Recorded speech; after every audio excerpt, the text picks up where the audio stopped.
Hey, what's up guys, Raids here. We have a comment on the prior video from Tio Scar, one of our viewers. He mentioned, or they mentioned, that you can put Palpods up in the air.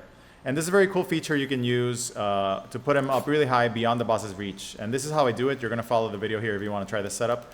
Now when the Palpods are up this high, it means that none of the raid boss's attacks can reach it. And when they still work completely fine, by the way. They can still be put out fire-wise. The Pals still use them to revive and to heal. So they still work completely fine. They just have to be in the base radius. You can put them as high as you want. So here I tested it in this clip. I tested it with 13 height, so pretty high up, 13 height walls. And I did notice a couple of things which you're going to see in the follow-up footage here, which is very cool. Number one, the boss cannot reach them. So when Pals are healing, the boss can't just target them in the Pal pod and knock them out of healing. So they heal back to full, uninterrupted, and the boss's attacks mostly cannot reach. Number two benefit from this is that when they're up this high, they don't catch fire. So it means that bosses like Xenolord can slam down into the ground, and these Palpods will not catch fire because they're out of the boss's reach. So it's a perfect solution to a burning, really, and it means that you need only one watering pal. You can do like one watering pal, one jet dragon to take advantage of better rescue pals. So you're not stuck with Phalaris Aqua or Neptilius. Now this would be completely perfect except for the fact that when I tested it, and here I am breaking my other pods. I wanted to try higher altitude. So when I tested it, it works perfectly fine. It's really funny. We're going to see it in the footage here. I tested it with Palladius DPS. The Palladiuses get in the pods, and then when they're done healing, they drop down. So it looks like the Avengers. Like they come down and ready to fight. It's really, really cool. To get them floating without a foundation, you're just going to build them on top of a chest like this, advanced chest, and then break the chest. When you break the chest, they're going to stay up in the air, which is really cool. So you can, I ended up removing the foundation here. You just remove the foundation and you end up with a completely clean empty base. And here you can see the pods stay. Completely clean empty base, right?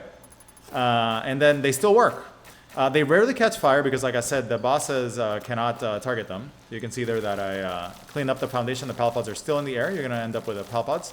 Now this worked perfectly fine. They drop down.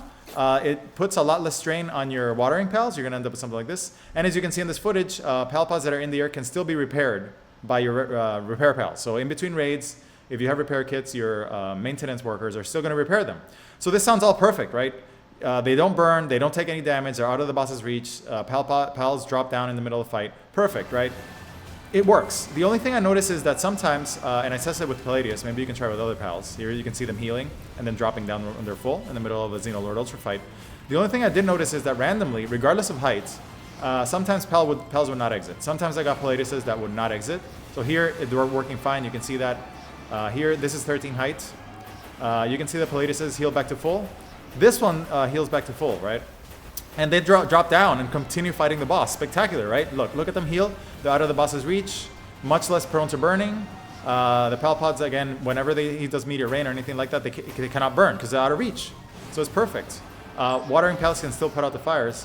But I did notice, unfortunately, here you can see they're out of reach of Cosmic Meteor. It doesn't matter that he comes down to Cosmic Meteor. They're out of reach, out of the boss's reach, so perfect. The only thing that I did notice, and maybe I'm going to call on the community to help figure it out here, sometimes Palladiuses would just not exit. You can see here some Palladiuses that are full, and they wouldn't come out. And this only happens when the Palpods are in the air. So you can see there that it worked completely fine. I did a completely AFK raid, just observing, let rescue pals do it, and look at how they drop down and continue fighting when they're full. It looks very, very cool. So if you want to set it up, it's very, very simple. It's not hard at all. Here is successfully clearing the raid with it, with Palladius. These are Musclehead Curtain Splash Palladiuses. They did completely fine. I was just sitting here watching the raid. Super completely fine. A very good performance. The only thing to watch out for is that sometimes they do get stuck when at full HP. You're going to see some more footage of that here. But again, they work. You can try it. I settled on trying them 5 height, 10 height, 11 height, and 3 height. These are 3 height pods. Because I wanted to see if the height mattered, and it didn't. Even at 3 height, they get stuck. See, you can see a Palladius here that's frozen in the pod, never comes down. So maybe somebody can figure it out. For now, I'm going to be sticking to this because having a pal trapped and a pal that I need to break the pod kind of defeats the purpose. The point of it is for it to be hands-free. But let me know what you guys think. Again, this is Tio Scar's concept, his idea. So give him feedback there. And let me know what you guys think of the strategy. But it definitely works. It's the only downside is that if a pal gets stuck, you have to manually intervene. But it definitely works, and it cuts down on the amount that your pals have to do watering, because you're going to get a lot fewer pods on fire. Hope you guys enjoyed the idea and the concept and the strategy. Hope it helps somebody out there. Thank you as always for watching and for your feedback and for your comments. So subscribe and like if you appreciate the video, and I will see you guys on the next one.